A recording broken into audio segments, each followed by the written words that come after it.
नमस्ते दोस्तों।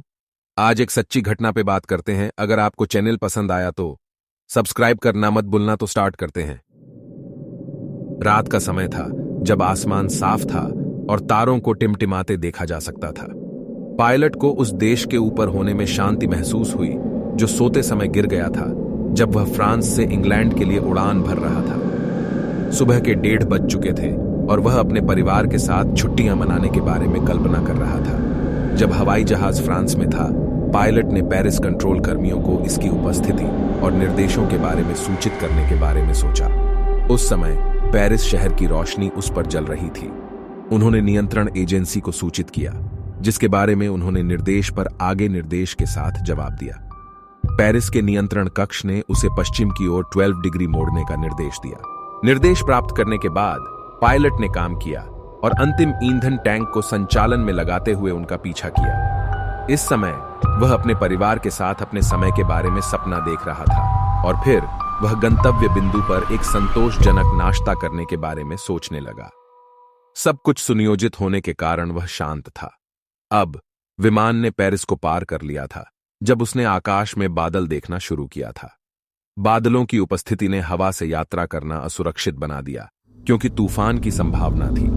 वे इतने विशाल और गहरे थे कि पायलट ने उनकी तुलना काले पहाड़ों से की।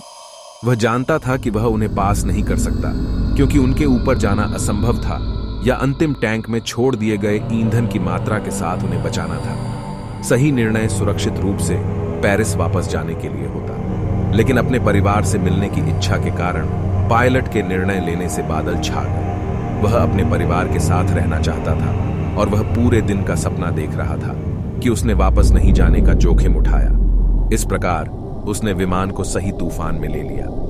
तूफान की वजह से इतना अंधेरा था कि विमान के बाहर कुछ भी दिखाई नहीं दे रहा था। उसने हवाई जहाज से नियंत्रण खोना शुरू कर दिया। खराब मौसम के कारण कंपास और अन्य उपकरणों ने भी काम करना बंद कर दिया था। वह असहाय हो गया। उन्होंने पेरिस कंट्रोल एजेंसी को फोन करने की कोशिश की, जिसने पहले उसकी मदद की थी, लेकिन मौसम की वजह से कनेक्ट नहीं हो सका। बीच में जब सब कुछ विफल हो गया तो उसने एक और हवाई जहाज को देखा तो आशा की किरण दिखाई दी। उन्होंने राहत महसूस की जब उन्होंने एक और पायलट का चेहरा देखा और उसे तूफान से बचने में मदद करने की इच्छा दिखाई। उसने खुद को सोचा कि दूसरा पायलट बहुत दयालु है क्योंकि वह जानता था कि वे खो गए थे और उसकी मदद करने की कोशिश कर रहे थे। दूसरे पायलट ने अपने विमान को खोए हुए हवाई जहाज से आगे ले जाने के लिए उन्हें आसान बनाने के लिए उनका अनुसरण किया, जबकि लेखक ने उसे आज्ञाकारी बच्चे की तरह पालन किया। वह भी घबरा रहा था क्योंकि बहुत कम मात्रा में ईंधन बचा था। तभी वह तूफान से बाहर आने लगा और अपने विमान को सुरक्षित लैंड करने के लिए रनवे को देख सका। जब वह दूसरे पायलट को धन्यवाद देने के लिए मुड़ा तो उसे एहसास हुआ कि जिस विमान ने उसकी मदद की थी वह तूफान से बाहर आते ही गायब हो गया था।